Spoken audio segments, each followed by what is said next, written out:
자, 209페이지 45번부터 50강 수업을 시작하겠습니다. 209페이지 45번요. 주형과 주편 마찰을 경감하고 줄여주고 이 말입니다. 구리, 판과일의 용융금속이 고체가 되면서 달라붙는 즉 융착을 방지하여 안정한 주편을 얻을 수 있도록 하는 설비가 뭐냐면 주형 진동장치입니다. 오실레이터입니다. 주형 진동은 주형에 주입된 용광이 1차로 그러니까 주형 내부에 냉각수가 흐르도록 되어 있습니다. 이거는 간접 냉각을 하는데 맨 먼저 냉각이 되니까 1차 냉각, 이거는 간접 냉각이라고 합니다. 1차로 응고된 주편과 주형 표면에서 융착되는 것을 했는데 요거는 것을 하나만 하면 되겠죠. 그죠? 것을 방지하기 위해 몰드 자체가 상하로 진동하는 것입니다. 여기에 이제 주형 진동입니다. 자, 이거 좀 알아주세요. 주형 진동을 오실레이터라고 한다. 이렇게 하세요. 47번 전로 용선 중 SI 과다할 때의 논의 반응으로 부적합한 것은 SI가 너무 많을 때는 이게 뭡니까? 산소가 많이 풀어지면은 반응을 많이 해가지고 슬래그가 증가할 수 있습니다. 이산화규소량이 증가할 수 있습니다. 그 다음에 출강 실수율이 떨어집니다. 대신에 산화 반응하면 SI가 말이죠. 산화 반응률을 증가시킵니다. 그래서 여기에 답은 틀렸어요. 49번 연주의 중심 편석 기공 절감 대책으로 틀린 것은 이렇게 되어 있습니다. 중심 편석이나 기공 절감 대책입니다. 균일하게 확산 처리하여 이들 결함을 제거한다. 맞겠죠? 등축정, 이 등축정을 촉진하여 이들 결함을 제거한다. 등축정이란 쉽게 말하면 결정이 골고루 입자 상태로 균일하게 된 거는. 그 다음에 아파에 의하여 미응고 용광유동을 억제한다. 요거 맞아요. 주상정 간의 입계의 용질 성분 농축한 후 제거한다. 여기 아닙니다. 주상정 이 자체는 그렇게 바람직한 것이 아닌데 여기 보십시오. 요 부분 있죠. 이 부분이 가에서 두 번째 있는 게 주상정 수지상정이고 제일 가에 있는 게 취일정이고 안쪽에 있는 게 등축정, 그래 균일하게 되어 있습니다. 이걸 입상정이라고 합니다. 그래서 여러분이 이 주상정 이거에 많이 나오면 입계 용질 성분 농축한 후 제거가 되는 건 아닙니다. 등축정, 용기벽에 붙지 않고 떨어져 나간 수지상정은 칠청을 이루지 못하고요. 용융금속에 떠있는 상태로 내부로 이동합니다. 이 주상정이. 그래서 용융금속 내부로 응고 시작하면 이 수지상도 여러 방향으로 결정립 성장하면서 응고하게 된 것으로 결정자가 여러 곳으로 행함으로 조직이 균일화해서 기계적 성질이 가성을 그러니까 이게 뭐냐 하면은 용융금속 내부로 이게 응고가 시작하면 이 수지상도 여러 방향으로 결정이 성장하면서 응고하게 된 것으로 이게 이제 바로 말하면 등축정입니다. 이 결정 입자가 그래서 이제 여러 곳으로 향함으로 조직이 균일화해서 기계적 상질이 가장 우수함으로 응고할 때 발생하는 결함을 방지할 수 있습니다. 이런 응고 조직은 가능한 한 주상결정이 나중에 이제 이게 여러 방향으로 이제 분리돼 가지고 이제 등축정이 돼야 되는데 이게 주상정 조직을 적게 하고 입상정 쉽게 말하면 결론적으로 여기에 뭐 다른 것보다는 여기에서 뭐냐면 가능한 한 주상정 조직 적게 하고 입상정 조직을 많게 하는 게 좋습니다.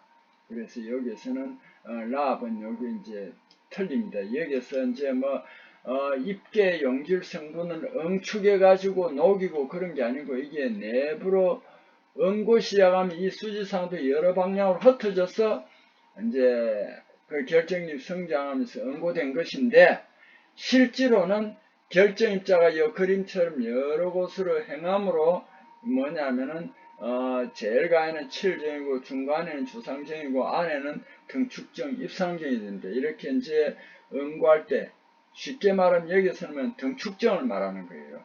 입상정이 이제 가장 우수하다 이런 설명이 되겠습니다. 자, 그 다음 페이지로 또 넘어가겠습니다. 210페이지입니다. 210페이지요. 자, 스테인레스 강. 스테인레스 강을 우리는 내식강이라고 합니다. 전기로 조업 과정의 순서로 적합한 것은 이렇습니다. 용해기가 있고요, 산화기가 있고요, 환원기가 있고, 완성, 그 다음에 출강이 있습니다. 그래서 여기서 이제 전기로 조업 순서에서 스테인레스 강입니다. 원료를 장입합니다. 얘는 원료 장입은 다 생략을 했으니까 그대로 두고요. 실제로는 원료 장입을 해야 되고, 그 다음에 용액이 해야 되고, 산화기 해야 됩니다. 그 다음에 제재 작업을 해야 되는데, 슬랙을 제거하는데 요즘은 2차 정연하기 때문에 이걸 생략하는 경우도 많아요. 환원기 출강. 본래는 이렇게 됩니다. 근데 여기서는 그럼 틀린 거 아니냐 이러는지 모르겠지만, 다른 것들도 다 원료 장입, 그 다음에 제재 작업은 다 생략했습니다. 그래서 원래는 이렇게 된다는 거 알아주시고, 53번대 연기성 제강법이 등장하게 된 것은 용선 중에 뭐냐면은 특히 인 때문입니다. 황 때문에도 그런데 인 때문입니다. 그래서 연기성 제강법이 등장하게 되었다는 거 알아야 됩니다. 어쨌든 이 제강을 할 때 인과 황은 가급적이면 적용하도록 해줘야 됩니다. 55번 조개조업에서 제조된 진정강에서 편석을 일으키는 원인이 되는 가장 해로운 원소는 황입니다. 물론 인도 있지만 황이 가장 해롭습니다. 57번 수광대차, 이 강을 이제 싣고 가는 대차, 이제 바퀴가 달려있는 수광대차가 사고가 났어요. 기관차 유도 출강할 때 안전보호구로 부적합한 것은 여기서는 안전벨트하고 필요 없습니다. 물론 전혀 필요 없는 건데 방열복, 안전모, 방진 마스크 등이 더 중요합니다. 자, 59번 연주조업 공정에서 용광이 1차로 냉각되는 설비는 주형입니다. 이걸 간접 냉각입니다. 자, 1차 냉각은 주형의 냉각수에 의한 간접 냉각이다 하는 거 알아두시고요. 이런 것은 실기에 나올 수 있습니다. 직접 냉각은 이제 롤러 에이프런으로 가면 롤러에 거기에 이제 스프레이가 있습니다. 스프레이가 이제 물을 뿌려가지고 냉각하는 걸 2차 냉각이고, 옛날엔 거기 전부 다 2차 냉각이라 했는데 요즘은 롤러 에이프런 설비에 의한 기계 냉각을 3차 냉각이라고도 합니다. 그래서 우리가 본래는 1차 냉각이 간접 냉각이고 2차 냉각이 직접 냉각이라 이랬는데 요거 꼭 알아두세요. 요즘은 또 2차 냉각을 세분해가지고 거기서 스프레이에서 물을 뿌린 냉각이 2차 냉각이고, 그 기계에 닿아서 이래 냉각되는 걸 3차 냉각으로 이렇게 분리한다는 것을 이렇게 변화되어 간다는 걸 꼭 알아주세요. 그래서 만약 여러분 실기시험 칠 때 만약 1차 냉각하고 2차 냉각하고 쓰라고 하면은 롤러 에이프런 설비에 의한 기계적 냉각은 빼면은 되고요. 3차 냉각까지 쓰라 하면은 요걸 적어야 됩니다. 요런 것도 얼마든지 실기에 나올 수 있는 것입니다. 자, 그 다음에 넘어가겠습니다. 211페이지입니다. 211페이지. 자, 1번 조개법에서 생산된 진정강이라 많이 나왔지요. 알루미늄하고 페로실리콘, 이 강력한 탈산제입니다. 이걸 완전 탈산해가지고 산소가 부글부글 끓지를 않아요. 착 가라앉았어요. 그래서 진정강이라고 하고, 영어로는 이 산화물을 거의 죽였다. 이래서 killed steel이라고 합니다. 자, 캡 씌워서 제조한 관계는 kept steel인데, 이거는 페로망간으로 불완전 탈산 관계는 림드강입니다. 그래서 여기에 캡트강은 진정강과 림드강 중간 정도 탈산한 관계입니다. 참, 여기 캡을 씌운 건데, 또 진정, 여러 가지를 다 설명해 놨습니다. 진정강과 림드강 중간 정도 탈산한 관계는 여기서는 여기 조금 그렇네요. 뭐 별건 아닌데 요거 조금 고칩시다.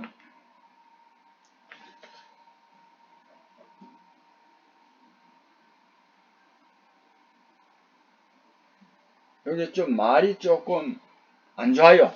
그래서 내가 보니까 중간 정도 탈산한 하는 게 안으로 들어가야 되겠네요. 가로로 안으로 들어가야 되겠습니다. 그래서 여기에 요렇게 돼야 되겠네요.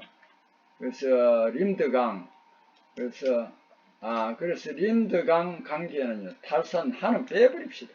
요렇게 하는 게 맞겠네요. 자, 3번 FEC 상태도에서 델타 고용체, 이거는 고칩니다. 제가 이제 몇 번 설명했습니다. 액체에서 이제 고체가 되는데, 고체라는 용어를 쓰려면 완전히 순수해야 됩니다. 불순물이 없어야 됩니다. 이건 사실 거의 불가능해요. 불가능하고 이론적으로 가능한 것이고 실질적으로는 그 순철이라는 것도 그러면 철만 있느냐, 그게 아닙니다. 탄소가 0.02 내지 0.3% 정도 함유되어 있습니다. 0.02 내지 0.3% 정도 함유되어 있습니다. 이게 액체 상태에서 고체가 되는 거는 우리 뭐라고 하느냐면은 고용체로 하는 게 더 좋아요. 어쨌든 그래서 철이 있잖아요. 순철이 1539도 이상에서 녹아 있다가 1539도 밑으로 내려가면은 고체가 됩니다. 그 뜨거운 온도에서 그게 델타 고용체예요. 플러스 이 델타 고용체를 벌건 상태죠. 주변에서 액체가 둘러싸고 있습니다. 이걸 L 융체라고 하는데 이걸 식으로는 플러스로 해놨습니다. 이게요, 포정 반응점을 지나버리면 두 개, 온도가 떨어지면 두 개가 합쳐가지고 감마 고용체로 되는 반응입니다. 이걸 포정 반응이라고 한다. 그럼 포정 반응은 어떤 온도에서 일어나느냐? 1490도씨, 탄수의 0.1%입니다.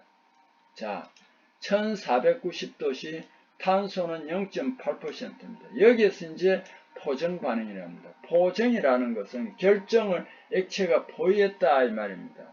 그리고 여기에서는 뭐냐면 한 개의 고용체와 액체가 포정점에서 다른 한 개의 고체 또는 고용체라고 한다 그랬죠. 그렇게 형성하는 것을 포정 반응이랍니다. 그럼 공정 반응은 내가 이거 참 많이 설명했습니다. 공동 정출이다. 이게 안 되네요. 공동 정출이다. 그러니까 액체에서 고용체, 고체가 나오는 것을 정출이라 하는데 하나가 나오는 게 아니고 두 개가 나오는 겁니다. 혼합물이. 그래서 공정이라고 합니다. 공동 정출, 줄여서 공정이라고 합니다. 1130도씨 탄소 4.3%에서 일어납니다. 야, 참 신기하죠, 그죠? 순철은 1539도에서 녹잖아요. 그런데 여기 순철에 탄소가 4.3% 들어가니까 1130도에서 녹아요. 무려 1539도하고 1130도 한번 보세요. 한 400도 정도 차이 나죠. 이게 왜 그렇습니까? 탄소가 이렇게 4.3% 들어가니까 이렇게 용량온도가 낮아집니다. 1액체에서 2개 이상 고체, 고용체 정출되는 현상입니다. 액체 L이 오스테나이틴 감마철 플러스 금속관화합물, 금속관화합물은 시멘타이트하고 Fe3C라고 합니다. 이 두 개가 나타납니다. 이걸 우리가 이름으로 별도로 말 레데뷰라이트라고 합니다. 이게 이제 청사로 나타납니다. 혼합물입니다. 공습 반응은 어떻게 되느냐면 A1 변태입니다. 강변태점인데 723도씨에 탄소가 0.8%입니다. 이거는 펄라이트 변태라고 합니다. 강변태를 딴말로 또 펄라이트 변태라고 합니다. 감마 고용체가 고체입니다. 오스테나이트가 순철과 시멘타이트 혼합 조직으로 나타나는 게 공석 반응입니다. 이거는 굉장히 중요한 거니까 늘 이렇게 이제 집중을 해서 잘 알아주셨으면 합니다. 5번 구리합금 중 가장 큰 강도, 경도를 나타내며 내식성, 도전성, 내필요성이 우수하여 베어링, 스프링, 전기 접점 및 전기 재료 등에 사용되는 것은 베릴륨 청동 또는 베릴륨 동이라고 합니다. 본래는 이제 청동은 구리 플러스 주석인데 좁은 의미의 청동이고요. 베릴륨 청동은 넓은 의미의 청동이며 이거 왜 그러면 강도량이 다 우수하냐? 유일하게 구리합금 중에서 가장 대표적으로 뭐가 일어나느냐 하면은 시효 경화성이 일어나는 합금입니다. 212페이지로 넘어갑니다. 7번 금냉 및 상온 가공한 후 시효를 단단하게 하는 방법은 이게 뭐냐면은 알루미늄 합금이나 구리 합금 등 비철금속 합금을 액체에서 잘 섞어 놓습니다.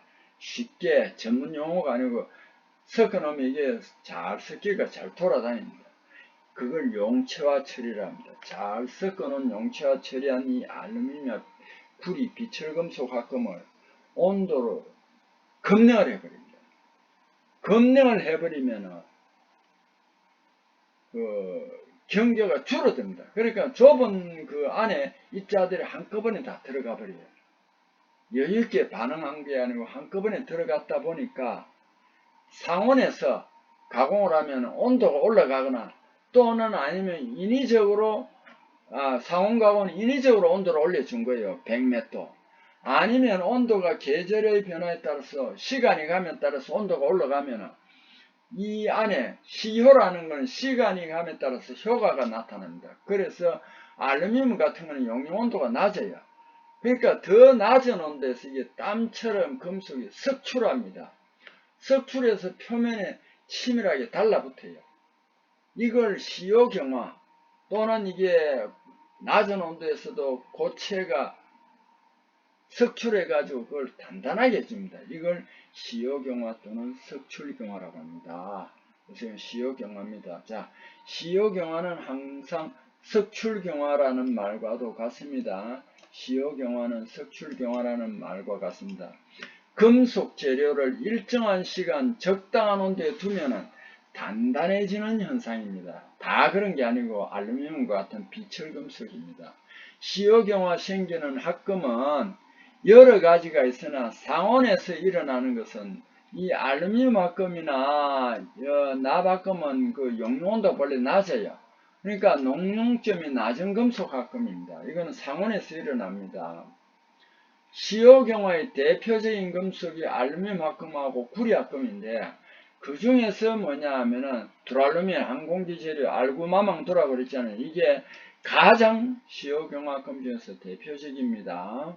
자, 꼭 알아두세요. 그럼 내가 아까도 조금 전에도 설명했지만 이 금속들은 액체 상태에서 잘 섞어주는 용체화 처리를 합니다.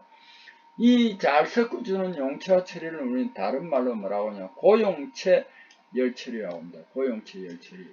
시유와 알루미늄 합금을 고용체를 용이하는 온도 이상 가열 후에 충분한 시간 유지하고 급냉을 해버리면 어떤 좁은 구역에 고용체가 생기는데 과파 고용체로 빡빡하게 들어갔어요. 그래서 이게 합금 원소의 이제 석출을 지지한다. 어떤 온도가 올라오면 그 과파된 중에서 이제 표면으로 석출합니다. 그렇게 해서 이 금속은 특이한 게 표면에 나와서 단단하게 해준다. 이건 이제 시효경화, 석출경화라고 합니다. 자, 9번 고온의 Fe 평형 상태도에서 철냉각시 나타나는 ACM선은 A는 뭐냐면 오스테나이트입니다. 오스테나이트를 다른 말로 하면 또 감마 고용체랍니다. CM은 시멘타이트입니다. 시멘타이트는 다른 말로 말하면 Fe3C 또는 금속 간화합물입니다. 이 ACM이라는 한 단어에서 앞에 있는 오스테나이트에서 시멘타이트가 석출하는 온도수를 간단하게 ACM이라고 표시했습니다. 그럼 꼭 ACM 오스테나이트라는 것만 알았는데 이거는 감마 고용체라 했으니까 틀리다 이러면 안 됩니다. 오스테나이트가 감마 고용체예요. 그런데 시멘타이트는 맞는데 어떤 데는 금속과나 함몰했다 해서 틀린 게 되면 안 됩니다. 감마 고형체는 오스테나이트라고도 하고요. 시멘타이트는 Fe3C 또는 금속간 화합물이라 한다는 거 알아주세요. 자, 탄소강에 함유된 망간의 영양이라고 생각할 수 없는 것은 했는데 이거는 고온에서 결정립이 성장하면 안 됩니다. 이거는 그 성장을 방지해 줘야 됩니다. 주상 결정이 성장하면은 안 좋은 성질이 있습니다. 이걸 억제해 줘야 되고, 그 다음에 주조성을 좋게 해줘야 됩니다. 주조성 맞죠, 그죠? 주조성을 좋게 해줘야 됩니다. 주조성을 좋게 해줘야 됩니다. 여기도 여러분 그 책에서 11번 그 쉼표가 붙어 있으면은 요걸 좀 이제 쉼표를 제거해 주세요. 여기 별거 아닌데 군더더기처럼 붙어 있습니다. 주조성을 좋게 합니다. 항상 주조성을 좋게 해주고, 그 다음에 이 망간은 대표적으로 황이나 탈황, 탈산 작업을 합니다.